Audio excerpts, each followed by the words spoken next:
नमस्कार, city centre show में आपका स्वागत है। मुंबई से मैं हूं पूजा भारद्वाज और आप देख सकते हैं मैं इस वक्त दहिसर चेक नाके के पास मौजूद हूं। ये जो चेक नाका है ये मुंबई का एंट्री पॉइंट है। जो MMR के इलाके हैं वो और साथ ही साथ गुजरात का जो ट्रैफिक है वो इस चेक नाके से अंदर जाता है, मुंबई में प्रवेश करता है। इसके आगे टोल है। जब से मुंबई में अनलॉकिंग शुरू हुई है, यानी कि थोड़ी छूट दी गई है आम दुकानों को भी खोलने की कुछ समय के लिए, उसके बाद से कल से ही आप देखें कि ट्रैफिक कितना ज़्यादा मुंबई में बढ़ चुका है। गाड़ियों की जो तादाद है वो सड़कों पर बहुत ज़्यादा नज़र आ रही है। कल भी अगर आप देखें तो यहाँ पर इस इलाके में ही 4-4 घंटे की लंबी कतार देखी गई थी। आज पुलिस ने थोड़ी राहत दी है। जो नाकेबंदी हर जगह पर थी उसको कम किया गया है। कुछ कुछ जगह पर ही पुलिस देख रही है कि कौन किस काम के लिए बाहर निकला है। और ये जो आप लेन देख रहे हैं ये ग्रीन कॉरिडोर है। आप देखें एम्बुलेंस यहाँ से जा रही है तो सिर्फ एम्बुलेंस को जाने की यहाँ पर इजाज़त है इस वाले लेन से, और जो डॉक्टर की गाड़ियाँ हैं वो यहाँ से जा सकती हैं। आधा घंटा हो गया मैडम, बहुत प्रॉब्लम हो रहा है। पुलिस की चेकिंग हो रही है पीछे, अननेसेसरी चेकिंग है ये। कितना लंबा ट्रैफिक है? बहुत लंबा है, ब्रिज के नीचे तक लंबा है। कितने घंटे वेट किया? कितने घंटे? आधा घंटा। वरिष्ठ पुलिस अधिकारी इस वक्त हमारे साथ हैं, प्रवीण पाटिल जी, उनसे बात करते हैं। सर, अचानक से इतना ट्रैफिक क्यों बढ़ गया है 2 दिनों से? 1 तारीख के बाद थोड़ा सा ट्रैफिक बढ़ गया। शायद लोगों को ऐसा लगा कि शायद ये जो लॉकडाउन है उसमें शायद उनको छूट होगी, लेकिन ऐसी कुछ छूट है ही नहीं। बिना वजह लोग बाहर आ रहे हैं, रास्ते पे आ रहे हैं। इसके वजह से कोरोना भी मुंबई में शायद ज़्यादा बढ़ सकता है। तो हम हमारी तरफ से पुलिस डिपार्टमेंट कोशिश कर रहे हैं कि ये जो बिना वजह जो आते हैं उनके ऊपर कार्रवाई करते हैं। हम लोग उनको ताबे में लेके कार्रवाई कर रहे हैं। तो मुंबई से इस इलाके में आने और यहाँ से मुंबई में प्रवेश करने के दोनों तरफ के जो रास्ते हैं वो आपको इस वक्त पैक नजर आएंगे। तो इन्हीं तस्वीरों के साथ हम शो की शुरुआत कर रहे हैं और सबसे पहले आपको हम उत्तर प्रदेश से रिपोर्ट दिखाते हैं।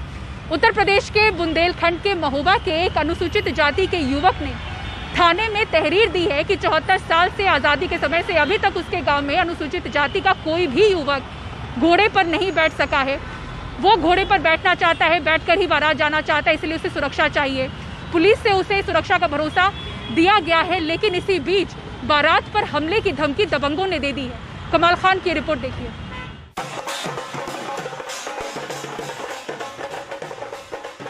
इन इलाकों में अनुसूचित जाति के दूल्हे अपनी बारात में पैदल जाते हैं।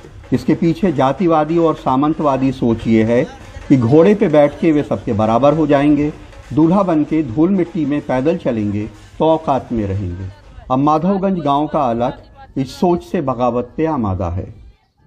मैं पुरानी परंपराओं को नहीं मानूंगा, क्योंकि हमारा देश भारत बाबा साहब के संविधान से चल रहा है। उस संविधान में सबको समानता का अधिकार दिया गया है, और जब अन्य समाज घोड़ी से बारात निकाल सकते हैं तो हम क्यों नहीं निकालेंगे? हम नहीं मानेंगे उन बातों को। गांव में शेड्यूल कास्ट की शादी में नाचने गाने पे रोक नहीं है। बाकी रस्में भी वे कर सकते हैं, कोई नहीं बोलेगा, लेकिन घोड़े पे तो सिर्फ ऊंची जाति वाले ही बैठते हैं, उसकी इजाजत नहीं है।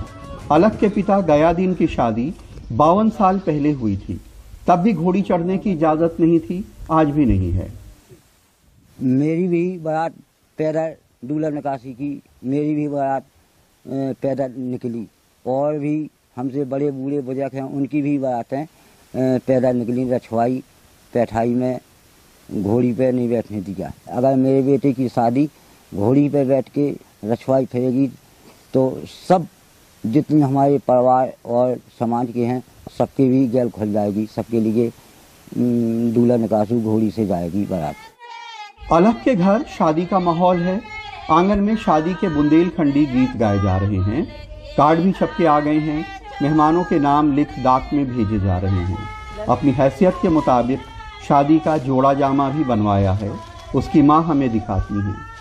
लेकिन एक अनजाने खौफ से अलग शादी के माहौल में भी फूट फूट के रोता है।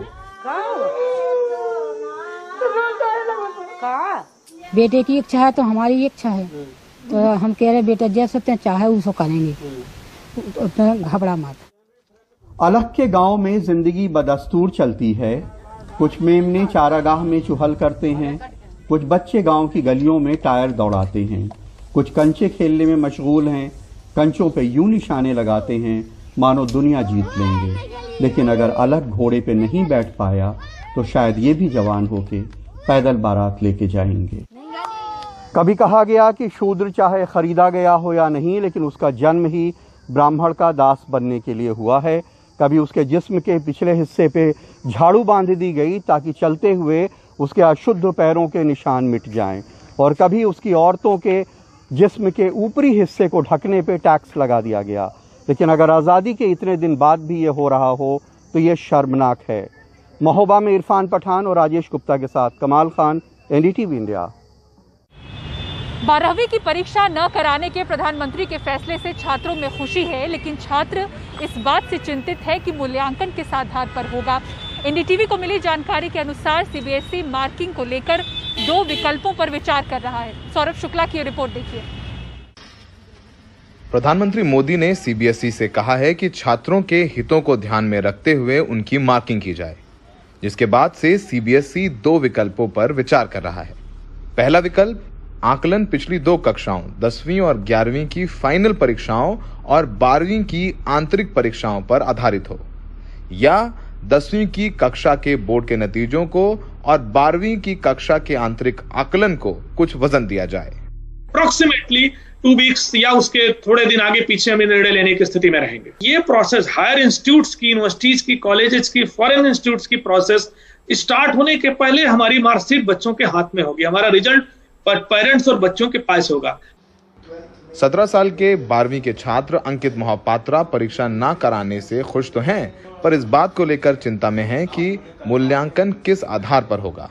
अगर 11वीं के अंकों को भी आधार बनाया गया तो परिणाम में बहुत से बच्चों को अच्छे अंक नहीं मिलेंगे, क्योंकि कुछ बच्चों ने 11वीं में अच्छा परफॉर्म नहीं किया है।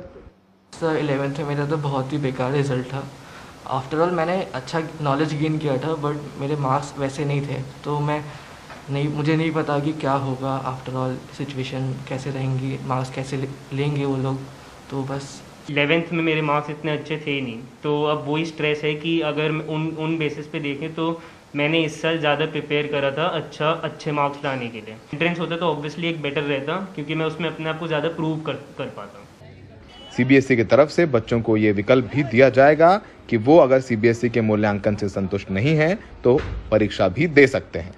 बात यही आ गई कि अभी भी लड़ाई आधी लड़ी गई है, बच्चों को एग्जाम्स नहीं होंगे, लेकिन अब मार्किंग कैसी होगी उसको लेकर के बच्चे कंफ्यूज हैं। और ज़्यादातर जो बच्चे जो DU में एडमिशन लेना चाहते हैं या फिर उन यूनिवर्सिटीज़ या कॉलेज में एडमिशन लेना चाहते हैं जहाँ पे 12th के मार्क्स देखे जाते हैं, वो कह रहे हैं कि हमारा एंट्रेंस कराइए, क्योंकि 12th में हमें एग्ज़ाम दे करके परफॉर्म करने का मौका नहीं मिला, तो एटलीस्ट हम एंट्रेंस में परफॉर्म करके ये दिखाना चाहते हैं कि हम योग्य हैं और हमें उस योग्यता के आधार पर एग्ज़ाम के आधार पर हमें एडमिशन दिया जाए। फिलहाल सब कुछ CBSE के हाथ में है, अभी कोई फॉर्मूला तैयार नहीं किया है, मीटिंग्स चल रही हैं, लेकिन ये भी तय है कि अगर बच्चे संतुष्ट हुए तो फिर लिटिगेशंस भी होंगे और टाइम बढ़ेगा। तो फिलहाल अभी भी बच्चे स्ट्रेस में हैं कि मार्क्स कैसे दिए जाएंगे और उनके आगे एडमिशंस कैसे होंगे। सहयोगी राकेश कुमार के साथ दिल्ली में सौरभ शुक्ला, NDTV इंडिया।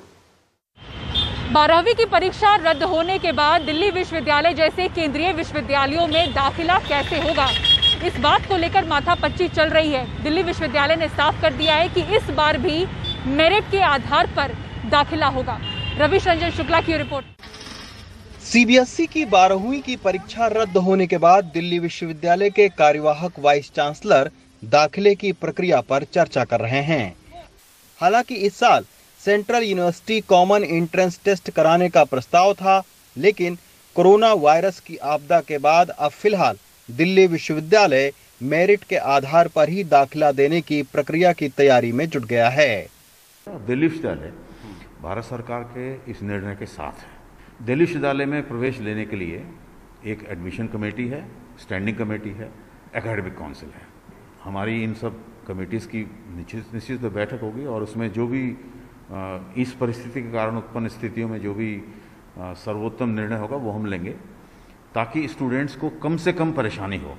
उसके साथ ही हम ये भी ध्यान रखेंगे कि जो मेरिट के बेस पे हम एडमिशन लेते हैं उसके साथ हम कोई समझौता भी नहीं करने वाले हैं। दिल्ली विश्वविद्यालय के 60 कॉलेजों में करीब 70,000 सीटें हैं। इस साल अगर जुलाई से पहले सीबीएसई और दूसरे राज्यों के बोर्ड अपने परिणाम घोषित कर देते हैं, तब विश्वविद्यालय जुलाई के पहले सप्ताह से ऑनलाइन दाखिले की प्रक्रिया शुरू कर देंगे, लेकिन इसमें देरी भी हो सकती है।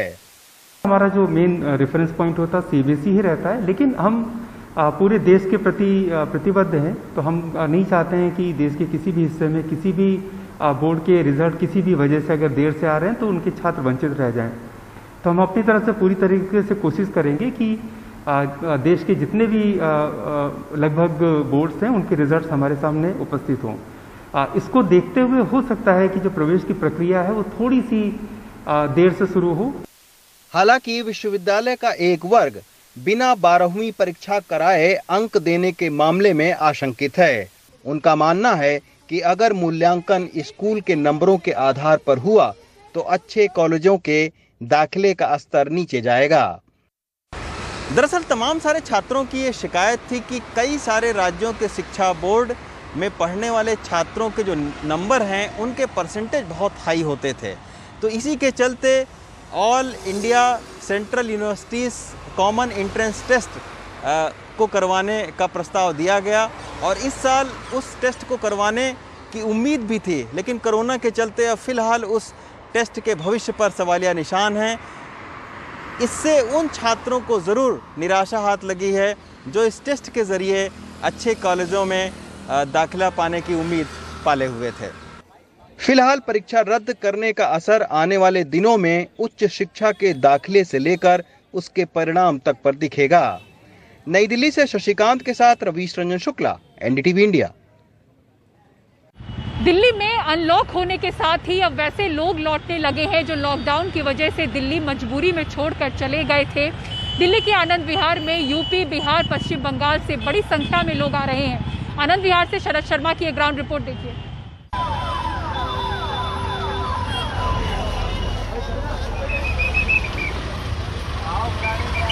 पूर्वी दिल्ली का आनंद विहार रेलवे स्टेशन, पिछले कई दिनों से यहाँ लगभग सन्नाटा छाया रहता था, लेकिन आजकल यहाँ चहल पहल बहुत बढ़ गई है।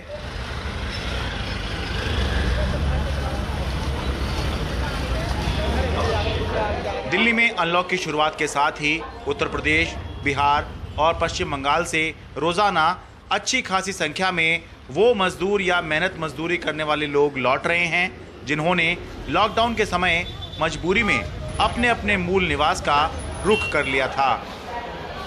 लॉकडाउन लगने के बाद ही गए थे, लगभग 12 तारीख चले गए थे।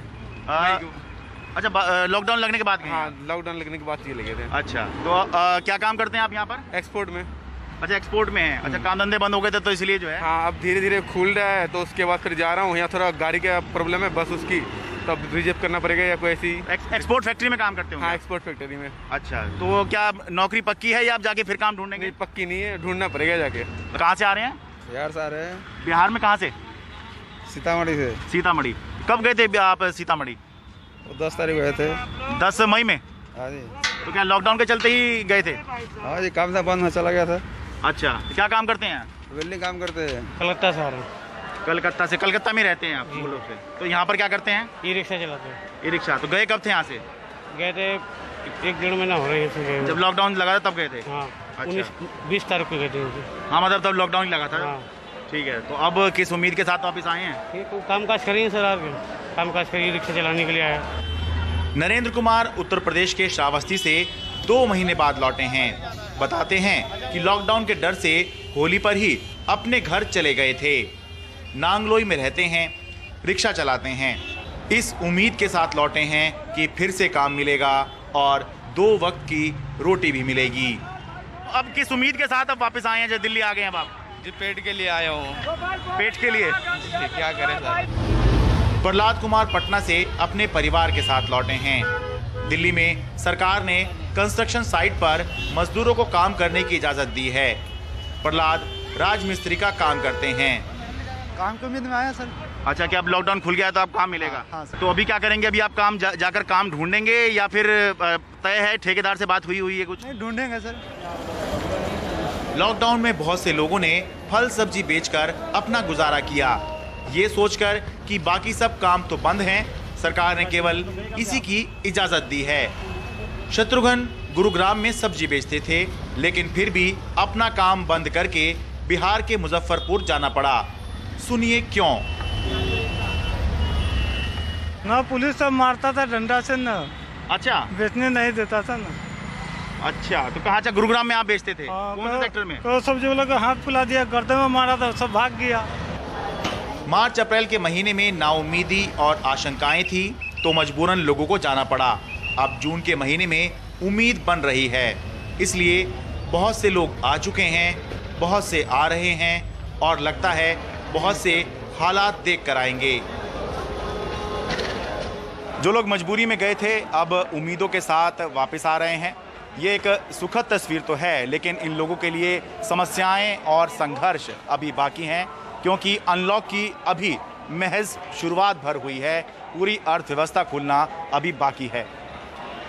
दिल्ली से अपने कैमरा सहयोगी सचिन गुप्ता के साथ मैं शरद शर्मा, एनडीटीवी इंडिया।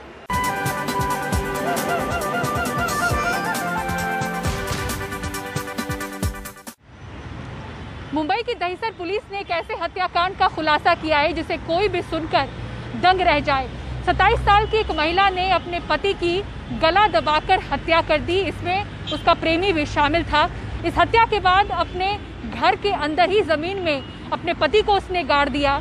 अगले दिन पुलिस थाने पहुंची और पति के लापता होने की शिकायत उसने दर्ज कराई और उसके बाद अपने बच्चे के साथ वो इसी घर में रह रही थी। जिस पत्नी ने दहिसर पुलिस में अपने पति के लापता होने की शिकायत दर्ज कराई थी, उसने खुद अपने पति की हत्या कर शव अपने घर में ही गाड़ दिया था। 10 दिन की जांच के बाद पुलिस ने घर से शव बरामद कर आरोपी पत्नी शाहिदा शेख और उसके प्रेमी अमित विश्वकर्मा दोनों को गिरफ्तार कर लिया है। छानबीन की तो हमें पता चला कि कुछ टाइल्स जो है वो नई लगाई गई है, तो हमने वो टाइल्स निकालने के बाद में नीचे हमने थोड़ा सा मिट्टी हटाई तो हमें वहाँ पे एक डेड बॉडी मिली। तो वो डेड बॉडी जो गुमशुदा आदमी है उसी की है करके हमने निष्पन्न किया। पुलिस के मुताबिक रईस शेख और शाहिदा शेख की 9 साल पहले शादी हुई थी। दोनों को 2 छोटे बच्चे हैं। 3 महीने पहले शाहिदा की पड़ोस में ही रहने वाले अमित विश्वकर्मा से जान पहचान हुई और दोनों एक दूसरे के करीब आ गए।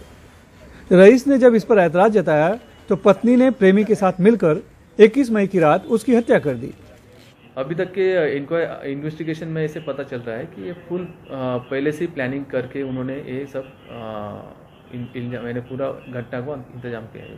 शातिर पत्नी ने खुद को बचाने के लिए पुलिस ने अपने पति के गुमशुदा होने की शिकायत दर्ज करवा दी, लेकिन वो ये भूल गई कि उसके नाजायज संबंध की जानकारी आस पड़ोस के लोगों को है और खुद उसके बच्चे भी सब कुछ जानते हैं, लेकिन डर की वजह से चुप थे। पुलिस का भरोसा मिलते ही बच्चों ने भी अपने मां की करतूत बयान कर सारा राज खोल दिया।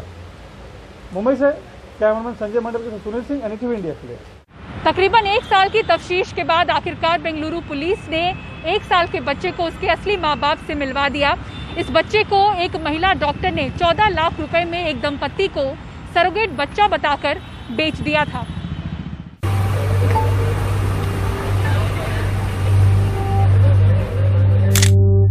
ये है डॉक्टर रश्मि।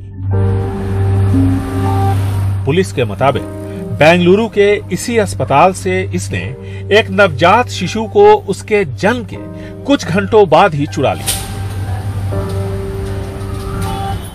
और फिर उसे एक दंपत्ति को इस दावे के साथ बेच दिया कि वो शिशु उनका सरोगेसी से हुआ बच्चा है। दंपति को पूरा भरोसा दिलाया कि ये सरोगेसी की प्रक्रिया से पैदा हुआ बच्चा उनका ही है, लेकिन जांच में पता चला कि वो गलत बोल रही है। ये मामला सीधा किडनैपिंग का है। दरअसल 2019 में इस डॉक्टर की मुलाकात एक दंपत्ति से हुई। उसी साल उसने 14.5 लाख रुपए में सरोगेसी से बच्चे के लिए करार किया और पति का सैंपल लिया। 2020 में बेंगलुरु के एक सरकारी अस्पताल में बच्चे की मां को बेहोशी की दवा देकर बच्चा चुरा लिया उसके जन्म के फौरन बाद। गरीब मां बाप ने फौरन पुलिस में मामला दर्ज कराया। पुलिस ने तकरीबन 700 लोगों से पूछताछ कर 1 साल की जांच पड़ताल के बाद डॉक्टर रश्मि को गिरफ्तार कर लिया और फिर बच्चे को उसके असली माँ बाप से मिला दिया। So the accused was working as a doctor. वो बेंगलुरु में एक बड़े अस्पताल में काम कर रही थी। वो MBBS डॉक्टर नहीं है, लेकिन मनोविज्ञान में डॉक्टरी की है। एक महिला होने के बावजूद इस डॉक्टर ने अपने ही जैसी एक दूसरी महिला के बच्चे का सौदा किया, लेकिन होनी को कौन टाल सकता है। कुदरत का करिश्मा देखिए कि आज वो बच्चा अपने असली माँ बाप के साथ है, लेकिन ये महिला अपने नवजात शिशु के साथ सलाखों के पीछे।